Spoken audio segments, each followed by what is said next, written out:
In contrast to the recent news of Bungie and Nintendo treating work-life balance as a priority, Jason Schreier has dropped an article called "The Human Cost of Call of Duty," and it is as serious as it sounds. Here's the real human cost, is having to play that shitty fucking game, dude. Like, I called it Black Ops, whatever it was, the Black Ops 4, I don't remember what it was. Like, the new Call of Duty that had the BR mode, what a terrible game. Like, I'm sorry to say, guys, I've never liked Call of Duty. Modern Warfare 2 was, I mean, like, everybody liked Modern Warfare 2, including me. But, hey, that was a long time ago. Called "The Human Cost of Call of Duty," and it is as serious as it sounds. Hey everyone, and welcome back to another report. I know what they're doing. They were all cosplaying the zombie mode in Call of Duty. I can pretty much guarantee that's what it's going to be. That's why they're going to all work 15 hours a day. Today we have a really grim one. It's no secret that the AAA industry is rife with mismanagement of both projects and of people. And today we have yet another example in Activision's handling of Call of Duty. So Jason Schreier posted his article, and sadly, none of it is surprising, although the depths of it is sometimes a little bit uncomfortable. So let's go through it. First of all, he provides some context for Call of Duty Black Ops 4 and how mismanaged it was. The game's new style of campaign was canned in early 2018. This was of no surprise, but a severe disappointment to staff, since Black Ops 3 actually went through the same process. They had an open world campaign planned, but development on that was rebooted halfway through production, and they ended up having to crunch for the rest of the development period to ship a pared back, more traditional version of the campaign. Then Black Ops 4 seems to have been a repeat of this. The game originally had big aspirations of a 2v2 campaign. You and your human or AI partner would pick a faction and play against a human or AI opponent of the opposite faction, with each faction trying to achieve their own objectives and hinder the other faction, sometimes directly in opposition. You'd be able to defend— The only story in a shooter game that I care about is Halo. So, like, all this I really don't give a shit about. Like, I mean, honestly, I thought the idea of not having a campaign in COD was great because nobody gave a shit about it to begin with. But I think there's actually a lot of casual players that did. And switch sides throughout as well. This was built by the team after crunching hard to finish it before Christmas of 2017, but everyone in the studio supposedly handed it in and were excited by their progress, including the heads of the studio. However, it was canned shortly after the new year because of technical issues and apparently negative feedback from playtesters who said that the gameplay was too repetitive. After that, they decided to fully move towards a more traditional campaign full of set pieces. This resulted in a bunch of morale problems in the team because the devs were genuinely excited for the project. But sadly though, this reboot is only the beginning. You know, actually, I think about that, like the morale problems, and like, let me think about this, right? Do you think that it ever hurts like the devs' morale whenever they get like their content cut? I mean, like whenever they cut Farallon, for example. Fuck yeah, dude! Like, I never even think about that. Dude, you know what? I think morale at Blizzard is probably not great. I think it's probably pretty bad right now. The firings will continue until morale improves. Yeah, that kind of thing. Except literally. Because yeah, I think it definitely.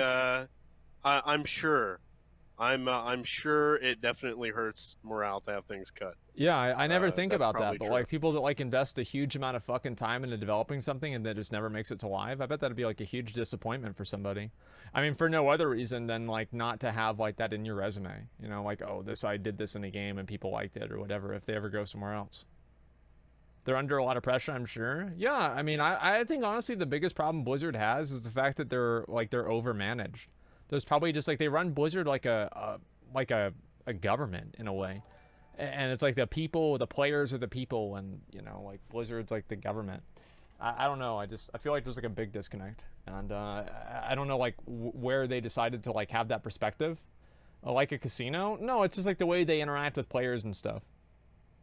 2018, Black Ops 4's November release date was pulled forward to October 12th in order to beat Red Dead Redemption 2 to the shelves. At this point, the team pretty much knew that they did not have enough time to make a campaign. so they had to cut it entirely. It's a lot of work down the drain, and they knew that just zombies in multiplayer would not satisfy fans, so they pretty much grasped at straws and started working on Blackout, only 9 months before the game would hit shelves. There are still zombies in multiplayer. A lot multiplayer. of assets, but the team still believes it was a I was one miracle of of their own creation that the mode actually was able to come together as it did. And of course, you know, from my view, that all just too eerily echoes the BioWare magic that we've heard about from past stories. The real story of all this, though, is the cost.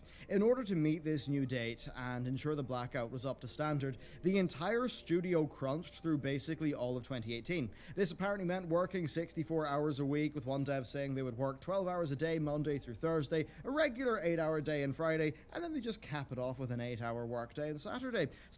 That's a lot. I mean, 12 hours a day, so it's 64 hours a week. Like, whenever I work, like, during tax season at the IRS, some people would do, like, 80 hours a week. And I like, it was insane. It's illegal. It should be illegal. Yeah, they did, like, crazy overtime. Like, you would go to work at, like, because you could call in at 7 a.m. And you would go to work at 7 a.m. and you wouldn't leave until, like, 10 p.m. And people would do that, like, every single day. And they'd go home and sleep, or, like, sleep in their car. Sometimes they do 80 hours a week is normal in Japan. On Sundays. Another Treyarch developer described working like that to Jason, saying, "Panic attacks, burnout, and disassociation. You feel like your boundaries are being violated, you lose all passion for what you're doing, and forget why you're doing it in the first place. It's a nightmare." Now, sure, that might sound a little bit dramatic, but that seemingly is the story told across the AAA industry by many who are really forced by circumstance to work these really long hours to meet management's demands. Now, that's not to say that they were not financially compensated, with them getting time and a half past 8 hours and then double time past 12 hours. So because of that, it became lucrative for some employees, but it absolutely was at the cost of their well-being. Now, for some, probably at the lower end of the pay scale, they had to rely on this to pay the bills of LA, which is, of course, a notoriously expensive city. Yeah, it's true. In fact, I forgot all about that. They're in California. The way that game studios continue to set up in LA, to me, it's mind-boggling. As engaging, sure, like engaging with the local industry, that is important, but the cost of living there must drive up the cost of game development so much. That's Take insane. CD Projekt Red as a counterpoint. They're based in Poland, where a single dollar will get you a hell of a lot further, meaning that buy you a developers house. can still have a higher quality of life living there while they keep the cost of game production down. It just is odd to me that LA seems to still be so competitive in spite of that high price. So we've heard how the Treyarch developers are generally treated, but when it gets to QA, well, QA are basically a second-class citizen. Jason opens his article by saying that the QA team were only allowed to attend a company-wide party for 20 minutes before they had to go back to work, and they were told that they... Wait, what? What? Basically a second-class citizen. Jason opens his article by saying that the QA team were only allowed to attend a company-wide party for 20 minutes before they had to go back to work, and they were told that they, quote, really shouldn't drink anything. One of the most extreme examples of how it's run. Hey. QA testers are abused? Yo, no wonder those bugs get through. They don't give a fuck. I wouldn't either. That's suffering. Yeah, you can only go to the party for 20 minutes. God, dude, that's rough. Is this. The QA department runs day and night shifts, and the air conditioning was turned off when the day shift ended, even though the night crew would be working with rows and rows of computers heating the office. I want to make this. I'm laughing at the absolute, like, just terribleness of the situation. I don't think it's funny that these people are fucked, right? Like, this is terrible. But it's just, I mean, holy shit. It's literally a sweatshop. Literally a sweatshop. California's summer temperatures, which still are very hot at night. It took them months of petitioning to get the AC left on at night, and even then they couldn't rely on it. They would joke internally about being in a sweatshop, and that's exactly what it was. Yeah. Past that, they have mandated break hours instead of the freedom that other departments have to take their lunch or dinner whenever they want to. Yeah, we can do it whenever we want. Sounds insane to me, but it supposedly is true. When there's catering, oh my god, crunch, so it's like if it's 2 p.m. bitch, you better be hungry, because you're going to lunch. Like, it's like middle school or some shit, man. The department are not allowed to touch the food bought for other departments for an hour, if at all. They're effectively waiting on the scraps from the real developer's table, which is just utterly dehumanizing.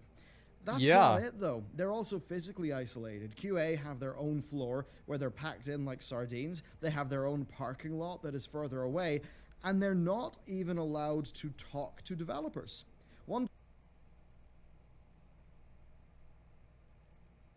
This is like one of those things that, no, this is good. This is like one of those things that whenever it's like, you know, if I want to make up and I make a lot of hyperbole, it's like, oh, these people, they can't even talk to the devs. They're not allowed to.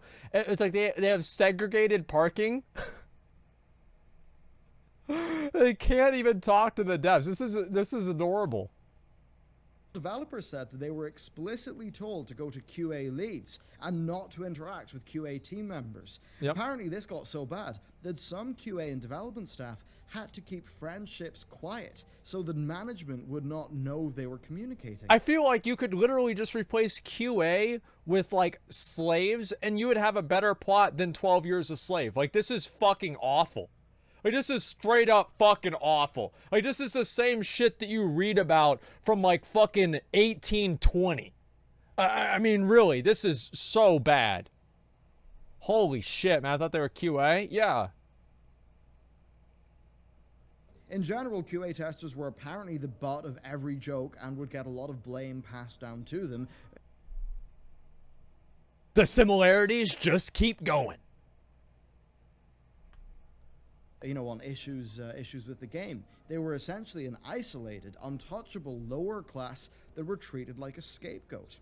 And as a result of this, the testers had a high level of churn, with turnover happening every few months, I bet. which did not help their significant issues with training and performance. They're blamed for not finding bugs when they barely have enough time, are severely overworked, and have just about no say on anything with the project. Wow. But it gets worse. It gets, QA are not but wait, the there's worst more. example of a class of people being below the rest. Oh, this is great. Because, like in many large productions, Activision and Treyarch heavily rely on contractors to get a lot done, here we go. and to scale up their capabilities quickly Here we when go. necessary.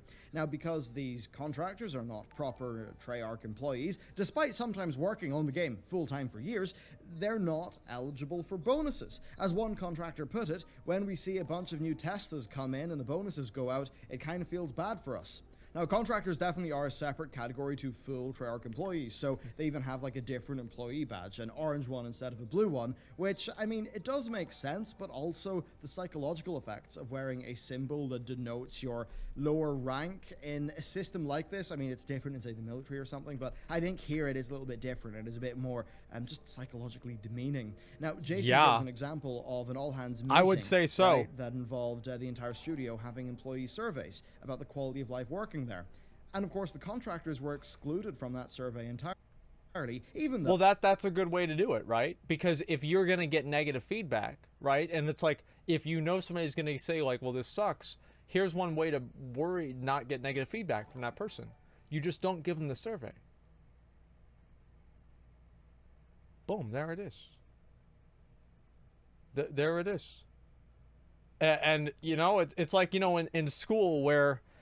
you know, like the 3 questions that you get are like mulligans, and it's like, you know, you have like a 100-question quiz, and it's like the first 3 you get wrong don't count against you. Well, the first 3 are just basically contractors. Like, I went to a ghetto as fuck school, okay? So they had to think of every single different rationalization for them to give us extra points so the school didn't get shut down.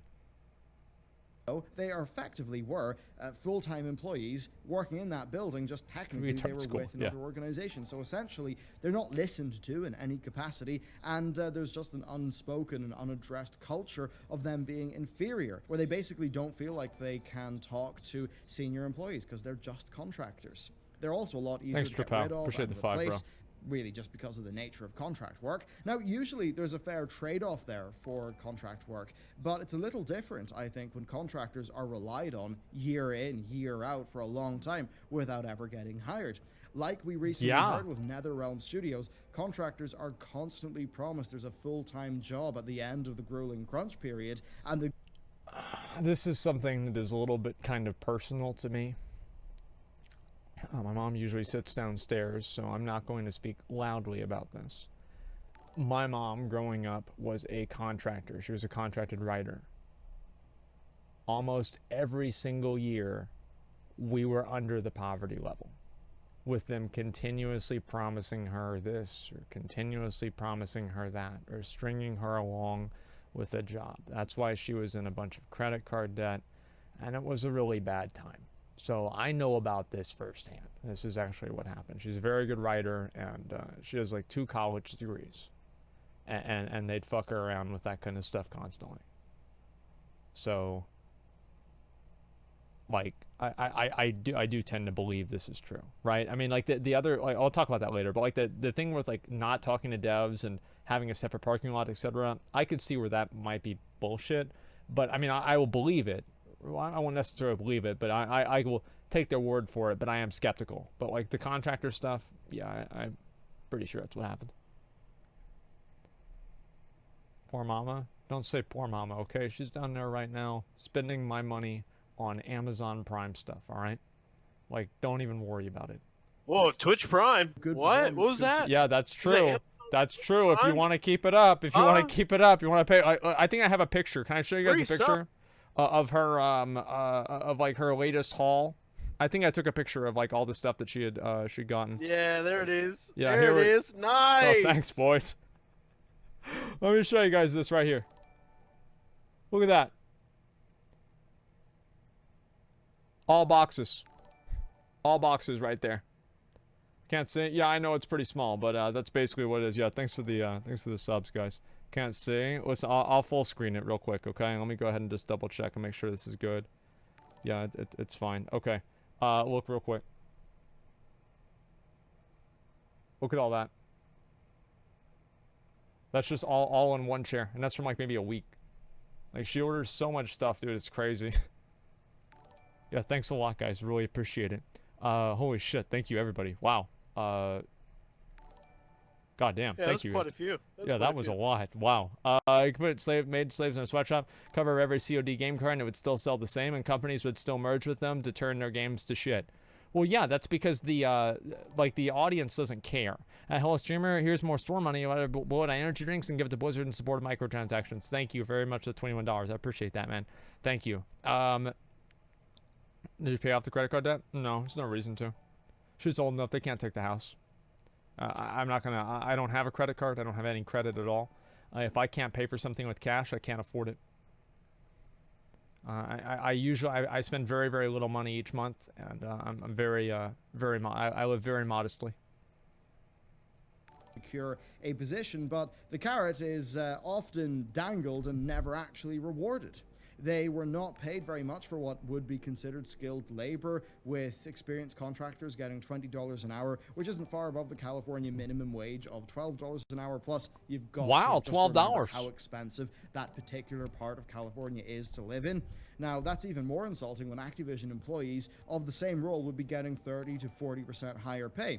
There's also no paid time off, except for 6 holiday days a year. 6? That's mad, but only if... Oh my god, that doesn't even count all the holidays. There's Thanksgiving, Christmas Eve, Christmas, New Year's, 4th of July, Easter. And those are only the mainstream holidays, right? And then you've got President's Day, Veterans Day, Taco Day. What do you mean? Yeah, you celebrate Easter. Labor Day. Well, for them, it is Labor Day because they have to go to work.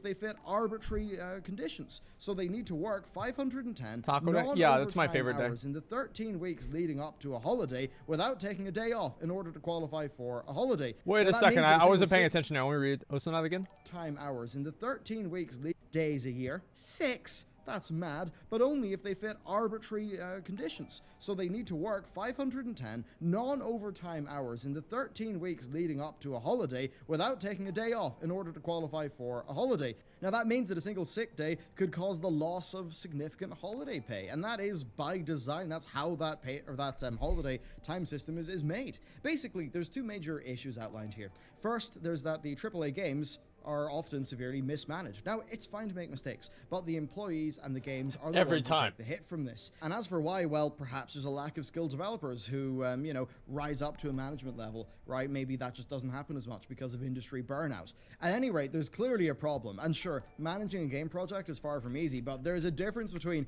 like, games that are made out of passion and ambition and the games that are just, you know, there to be as profitable as possible while remaining at an acceptable quality. And it really seems like it's that I really couldn't think of a game like that. That push and pull that's the big challenge here. It's clear that Activision know what they want from their financial targets, but Treyarch and their employees seem to be targeting each other. There just seems to be a lot of chaos. There needs to be a more defined point, I suppose, where these groups can meet at the middle, like Treyarch and Activision and the employees in Activision, I suppose. Until then, they're just going to continue having these clashing goals which cause issues for everybody. As Jason puts it in his article, lack of communication leads to big creative reboots, leads to excessive crunch. And it seems like that's it. There's the employees who are passionate. That's true, actually. I never thought of that. An interesting That's a good point for the game, but then that just goes against Activision's goals of user testing, so it ends up getting scrapped. And then Activision's goals of user testing. The other issue, of course, is employees, especially contractors. It's a good term. Being I like mistreated. it. They have to bear the brunt of managerial decisions, and there's a lot of cases where employees are taking hits to their personal lives in order to make up for the mistakes of management. And I'm genuinely shocked by some parts of this article. Contractors in QA are being treated to working conditions that remind me of some of the Amazon horror stories, which is really not good. People have to wear diapers in Amazon. Exposed, of course, they couldn't use the bathroom. Good work is fantastic, and he's done a lot of work in this area recently.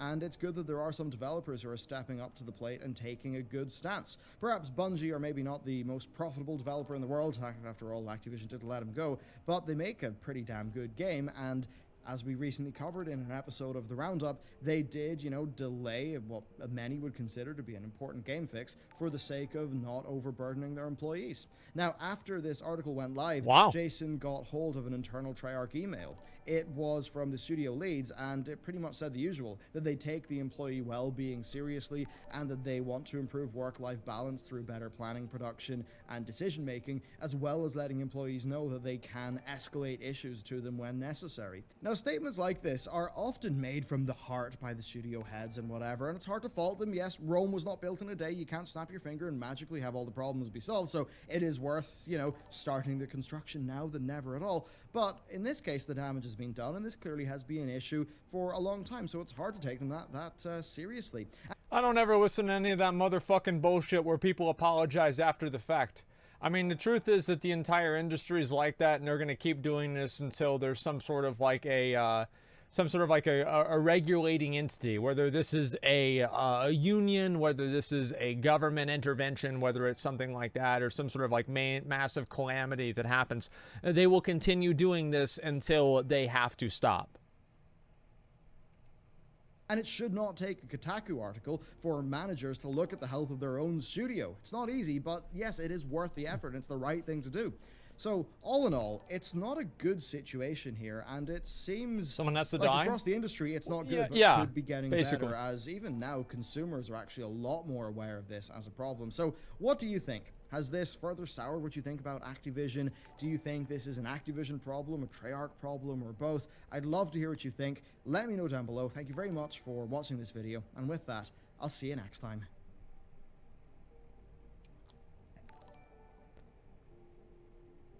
So, I mean, I think this is just another example of people that are lazy, that just aren't able to pull themselves up by their bootstraps and, make their own company, and that way they can make whatever hours they want.